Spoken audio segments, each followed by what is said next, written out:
देखिए, रूस के राष्ट्रपति पुतिन को अब यूक्रेन को हराने के लिए किसी भी हद तक जाना होगा और वो किसी भी हद तक पुतिन जा सकते हैं। दरअसल पुतिन ने बता दिया है कि जो बाइडेन और जेलेंस्की जहां सोचना खत्म करते हैं वहां से उनका दिमाग दौड़ने लगता है। अब पुतिन ने एक ऐसी बात कह दी जिससे जेलेंस्की की क्लस्टर बॉम्ब वाली खुशी पर पानी फिर गया है।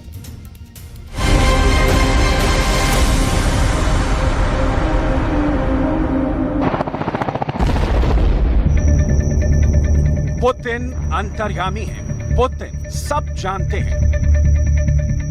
पुतिन दुश्मन की रग रग से ही नहीं, उसके बम से भी वाकिफ है। पुतिन सब जानते हैं, दुश्मन की ताकत भी, उसकी कमजोरी भी। इसी वजह से पुतिन का खौफ यूरोप से लेकर अमेरिका तक फैला हुआ है और पुतिन सब खामोशी से देख रहे हैं और समझ रहे हैं।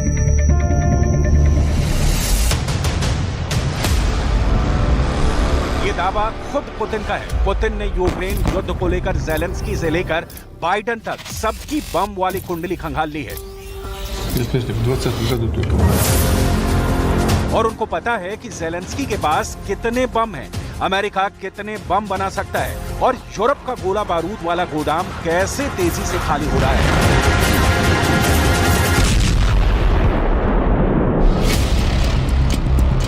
पुतिन ने यूक्रेन को अमेरिका से क्लस्टर बम मिलने की रिपोर्ट के बाद जो इंटरव्यू दिया है, उसकी बातों को बहुत गौर से समझिएगा।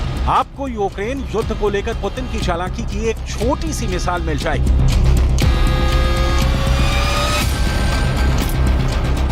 Думаю, к этому так и надо относиться. Делают они это не от хорошей жизни, а потому что у них дефицит боеприпасов вообще. Напомню, что украинская армия тратит за сутки боевых действий там, до 5-6 тысяч, скажем, снарядов 155-го калибра, а Соединенные Штаты производят 15 тысяч в месяц. У них не хватает, и в Европе уже не хватает, но не нашли ничего лучшего, как предложить использование кассетных боеприпасов. क्लस्टर बम यानी वही खतरनाक धमाके वाला हथियार जो बहुत बदनाम है।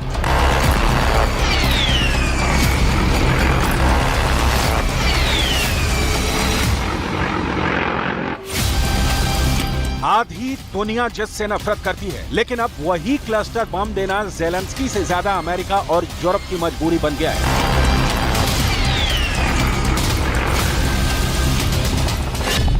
पुतिन का दावा है कि बड़े धमाकों के लिए यूक्रेन हर रोज 5 से 6 हजार तोप के गोले फायर कर रहा है। ये 155 मिलीमीटर के गोले हैं जो बड़ी तोप से फायर किए जाते हैं, यानी यूक्रेन को 1 महीने में चाहिए 1.5 लाख गोले।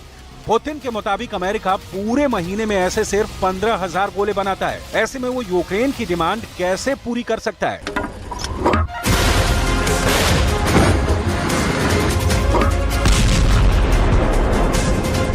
ये M777 जैसी तोप से फायर किए जाने वाले गोले हैं और पुतिन को पता है कि इतने गोले ना तो अमेरिका के पास हैं ना यूरोप के पास।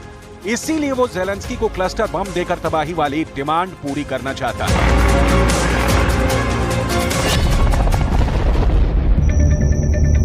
यानी पुतिन को पता है कि जेलेंस्की के पास कितने गोले हैं, उनका स्टॉक कितना भरा है।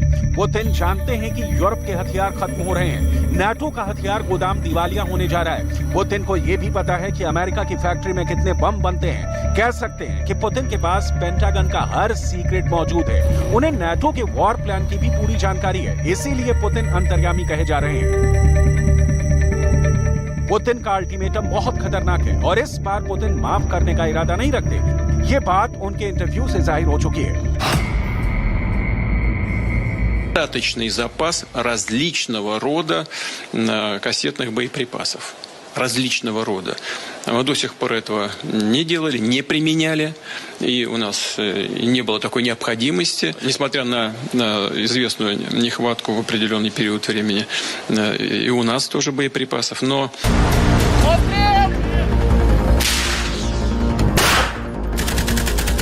पुतिन के सामने अचानक कई चैलेंज आए हैं। इसमें जेलेंस्की का काउंटर अटैक भी है, बखमूत को दोबारा हासिल करने का जेलेंस्की का इरादा भी है और अब तो क्राइमिया ब्रिज पर हुए हमले के बाद पुतिन बहुत ज्यादा गुस्साए हुए हैं। ऐसे में क्लस्टर बम वाली डील को लेकर पुतिन नाटो से बहुत ज्यादा चिढ़ गए। क्लस्टर बम ऐसे लॉन्च होता है और फिर अपने टारगेट के ऊपर ऐसे फटता है। बड़े बड़े धमाकों के बीच यूक्रेन के युद्ध में क्लस्टर बम की एंट्री हो चुकी है। इसकी बड़ी वजह समझने के लिए आपको क्लस्टर बम को समझना होगा। ये एक ऐसा बम होता है जिसके अंदर सैकड़ों छोटे छोटे बम होते हैं। ये अपने टारगेट के ऊपर एक निश्चित ऊंचाई पर खुल जाता है और उसमें से फिर लॉन्च होते हैं सैकड़ों मौत बरसाने वाले बम जो क्लस्टर की तरह अपने टारगेट पर टूट पड़ते हैं। इनमें से कई बम फटते हैं तो कई बिना फटे जमीन पर रह जाते हैं और यही वजह है कि युद्ध खत्म होने के बाद के लावारिस बम आम लोगों के लिए खतरा बन जाते हैं। इसीलिए दुनिया में क्लस्टर बम के खिलाफ एक आम राय है। हालांकि जो अमेरिका क्लस्टर बम का विरोधी है वही अब यूक्रेन को ये बम सप्लाई कर रहा है।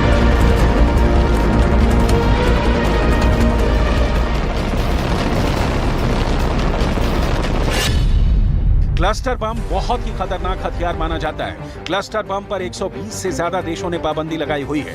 इनमें अमेरिका भी है और इसी बात पर पुतिन ने बहुत बड़ा सवाल उठाया है। Что касается кассетных боеприпасов, то оценку этим боеприпасам дала сама администрация Соединенных Штатов устами своих сотрудников некоторое время назад, когда использование кассетных боеприпасов было названо самой администрацией США преступлением. जब से बाइडेन ने ज़ेलेंस्की को क्लस्टर बम का तोहफा भेजा है उसके बाद रूस के तेवर देखने वाले हैं, क्योंकि अब पुतिन ने दिखा दिया अपना क्लस्टर बम का गोदाम। रूस और यूक्रेन का महायुद्ध